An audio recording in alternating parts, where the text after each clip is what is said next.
The reason why most souls are chosen for this shift is because the earth is moving to a different frequency, or it is time for the earth to move to a different frequency. And there are a lot of bloodlines, family bloodlines, that are stuck in the 3D consciousness. So some of you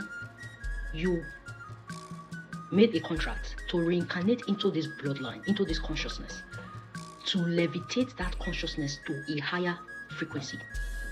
Now, this is why most of you, your family attack you, because you are changing the trajectory of that consciousness, of that bloodline, into the elevated version of themselves. Right? Now, the reason why is because when you are going through your awakening, you are not going through your awakening alone. It is not only the consciousness of your physical body.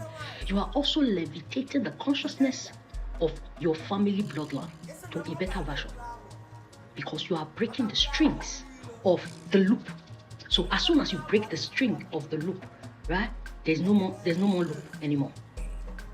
So this is the reason why most of you came to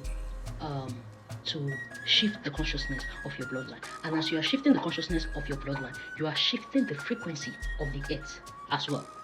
So most people, they don't understand why there's a massive awakening happening. Is because the earth, it is time for the earth to move to a higher frequency, to a higher dimension, and the earth cannot do that all by itself. It needs souls. It needs souls who will shift each bloodline, each family consciousness that is in a lower density. As they shift their family's consciousness to a better version, they are also shifting the earth to a better version. That's why we say there are chosen ones, designated for a purpose.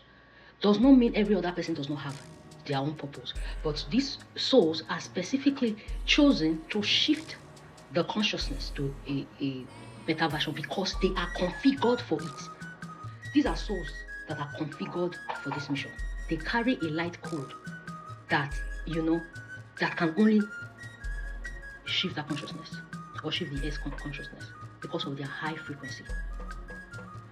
It's not a kind of job anybody can do. Most of you who went through that awakening, you know what you went through, right? So yes, it has a lot to do with psychological war, and not every soul can be able to pilot this consciousness, because during the process of sinking, even the consciousness can crash. That's why you see most people go crazy during their spiritual awakening. That's why I said in my previous video that the soul, which is the energetic body, only observe timing, the best time to sink in, to become one. If not, it's going to crash the program, it's going to crash the consciousness. Yeah, so this is what I just wanted to add so that you will not be confused. And another thing, when the body dies, the soul, which is the energetic body, that is the one we call soul, because it is the energetic blueprint of the original soul, right? That spirit, which is also called the chi, ascend, and then the consciousness is being stored in the Akashic record. Now, it is only, according to the information I know, it is only a consciousness that vibrates in higher frequency that can be stored in the Akashic record. Right?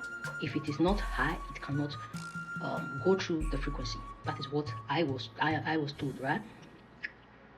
Now, if that consciousness still operates in the lower dimension, it's going to remain in that lower dimension until a soul chooses to reincarnate into that consciousness to elevate it. Which of these does the enemy attack? It is first the consciousness.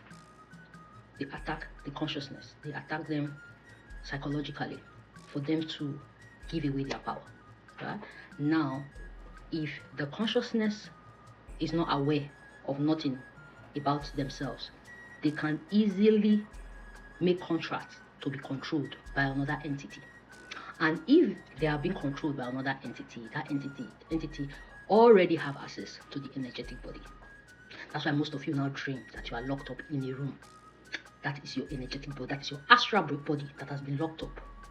And most of the time, when people don't know the kind of spirit that they have, people see your spirit and they know the kind of spirit that you have. Most especially people who have evil eyes to see people's energetic blueprint, right? They know the kind of spirit that you have, and they know that it does not operate in this physical realm.